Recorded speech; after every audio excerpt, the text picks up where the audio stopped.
ಇಡೀ ಭಾರತ ಒಂದು ಅಂತ ಆಲೋಚನೆ ಮಾಡುವ, ವಿಶ್ವ ಒಂದು ಕುಟುಂಬ ಅನ್ನುವಂಥ ಭಾವನೆ ಇರತಕ್ಕಂಥ ಉದಾತ್ತ ಪರಂಪರೆಯ ವಾರಸುದಾರರು ನಾವು. ನೆರೆಹೊರೆಯವರಿಗೆ ಸಹಾಯ ಮಾಡೋದು ತಪ್ಪು ಅಂತ ನಾನು ಹೇಳಲ್ಲ. ಆದರೆ ನಮ್ಮ ಇಲ್ಲಿಯ ರೈತರನ್ನು ಕಡೆಗಣಿಸಿ ಇಲ್ಲಿಯ ಜನರ ಇಲ್ಲಿಯ ರೈತರಿಗೆ ಪರಿಹಾರ ಕೊಡಲಿಲ್ಲ. ಇಲ್ಲಿ ಸಂತ್ರಸ್ತರಾದವರು ಬೀದಿಲಿದ್ದಾರೆ, ಇಲ್ಲಿಯ ಸಂತ್ರಸ್ತರು ಬೀದಿಲಿದ್ದಾರೆ. ಅದನ್ನು ಬಿಟ್ಟು ಅವರಿಗೇನು ಸಹಾಯ ಮಾಡ್ದಲೇ ಮಾಡಲಿಕ್ಕೆ ಹೊರಟಿರೋದು ಅದು ರಾಜಕೀಯ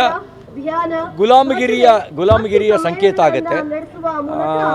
ರಾಹುಲ್ ಗಾಂಧಿ ಪ್ರತಿನಿಧಿಸ್ತಾ ಇದ್ರು, ಪ್ರಿಯಾಂಕಾ ಗಾಂಧಿ ಪ್ರತಿನಿಧಿಸ್ತಾ ಇದ್ದಾರೆ ಅಂತ ಹೇಳಿ ಕೇವಲ ಒಂದು ಕ್ಷೇತ್ರಕ್ಕೆ ಮಾತ್ರ ಮಾಡೋದು, ರಾಜ್ಯದ ಜನರ ತೆರಿಗೆ ಹಣವನ್ನು ಅಲ್ಲಿಗೆ ವಿನಿಯೋಗಿಸೋದು ರಾಜಕೀಯ ಗುಲಾಮಗಿರಿಯ ಪ್ರತೀಕ ಆಗುತ್ತೆ. ಅದನ್ನು ನಾವು ವಿರೋಧಿಸಿದ್ದೇವೆ.